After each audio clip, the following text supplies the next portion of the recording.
السلام علیکم. ہوائی جنات آج ان پر گفتگو ہے. سب سے پہلے پڑھیے درود حضور علیہ الصلوۃ والسلام پر.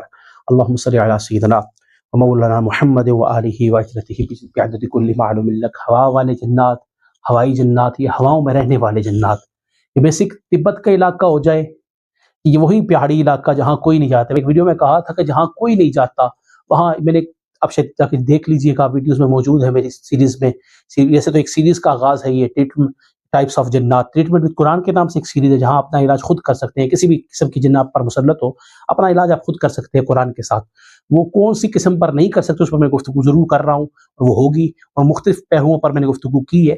میرے عزیز، آج میں نے گفتگو کرنی ہوا والے جنات. حضور نے ارشاد فرمایا ہوا والے جنات ہوتے ہیں بیسک حضرت سلیمان علیہ السلام کا تخت اٹھانے والے جنات تھے، جو حضرت سلیمان علیہ السلام کا تخت اٹھایا کرتے تھے.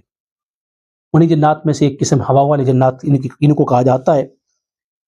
یہ برفانی علاقوں میں پائے جاتے ہیں، تبت کے علاقے میں پائے جاتے ہیں، اور دیگر علاقوں میں جہاں کوئی نہیں جاتا. بڑا آسان جملہ کہہ رہا ہوں، جہاں کوئی نہیں جاتا یا بہت ٹھنڈا علاقہ ہوتا ہے، بہت اونچے علاقے ہیں، وہاں پائے جاتے ہیں. اللہ ان کے شر سے بھی محفوظ رکھے. میں نے پہلے ایک ویڈیو بنا رکھی ہے، شاید آپ نے میرے چینل پر دیکھی یا نہیں دیکھی، کہ جنات سے دور بھاگیں، قرآن کے قریب ہوں. اور قرآن کے قریب ہونا چاہتے ہیں تو قرآن پڑھیے، اور اگر کوئی علاج چاہتے ہیں تو ٹریٹمنٹ وتھ قرآن کے نام سے سیریز ہے، وہ ضرور دیکھیے. اللہ تبارک و تعالیٰ آپ پر اپنا لطف و احسان فرمائے. لائک کرنا، سبسکرائب کرنا اور فالو کرنا مت بھولیے گا. اور کمنٹ میں کوئی سوال کرنا ہو تو ضرور کیجیے گا. اللہ تبارک و تعالیٰ آپ کا حامی و ناصر ہو. Don't forget to subscribe my YouTube channel and click the bell icon for next updates.